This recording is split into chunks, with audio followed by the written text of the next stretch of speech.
இந்த கொஸ்டினில் பாருங்கள், நமக்கு 2 ஈக்குவேஷன் கொடுத்துட்டு அதோட ஹச்சிஎஃப் என்ன சொல்லி கேட்டிருக்காங்க. ரொம்பவே சிம்பிள். ஃபஸ்ட்டு கொடுத்துருக்க ஈக்குவேஷன் எடுத்து எழுதிக்கிறேன். x² - 6x + 9. ஓகேவா? இப்போ இதில் காரணிப்படுத்துவோம். முதல் டேமையும் கடைசி டேமையும் பெருக்கணும். பெருக்கினா எனக்கு 9ன்னு வரும். இப்போ எனக்கு 2 நம்பரை பெருக்கினா 9 வரணும். அதே 2 நம்பரை கூட்டினா நடுவில் இருக்கிற அந்த -6 வரணும். அதனால் நான் என்ன பண்ணுறேன், 3 3ன்னு எடுத்துக்கிறேன். 3 ரெண்டையும் பெருக்கினா 9 வரும். இது ரெண்டையும் கூட்டினா +6 வரும், நமக்கு -6 வரணும். அதனால் 2 பக்கமே மைனஸ் போட்டுக்கிறேன். ரொம்பவே சிம்பிள், பொறுமையாக பாருங்கள். அப்போ இது எப்படி எழுதிக்கலாம், x - 3 x - 3 எழுதிக்கலாமா? சூப்பர். இப்போ அப்படியே ரெண்டாவது ஈக்குவேஷன் வருவோம். என்ன கொடுத்துருக்காங்க, x3 - 27ன்னு கொடுத்துருக்காங்க. இந்த 27 அப்படிங்கிறது 3 கியூபோட வேல்யூவில் 3 கியூப்பை தான் 27 சொல்லுவோம். ஸோ அப்போது 27க்கு பதிலாக 3 கியூப்னு போட்டுக்கோங்க. ஸோ இதை பார்க்க எப்படி இருக்குது, a³ - b³ ஃபார்முலாவில் இந்த மாதிரி இருக்கா?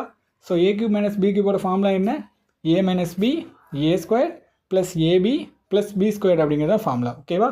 ஓகே. இப்போ இந்த ஃபார்முலா பேஸ் பண்ணி இந்த டேமை விரிச்சு எழுதிப்போம். இப்போ இதில் ஏக்கு பதிலாக x இருக்குது. அப்போ x - bக்கு பதிலாக 3 இருக்கா, 3. அதுக்கப்புறம் x² + 3x + என்ன வரும், 9ன்னு வரும். சூப்பரா? சூப்பர். இது வந்து என்னது, முதல் ஈக்குவேஷன், ரெண்டாவது ஈக்குவேஷன். இப்போ இந்த 2 ஈக்குவேஷனுக்கு என்ன கண்டுபிடிக்கணும், HCF கண்டுபிடிக்கணும்.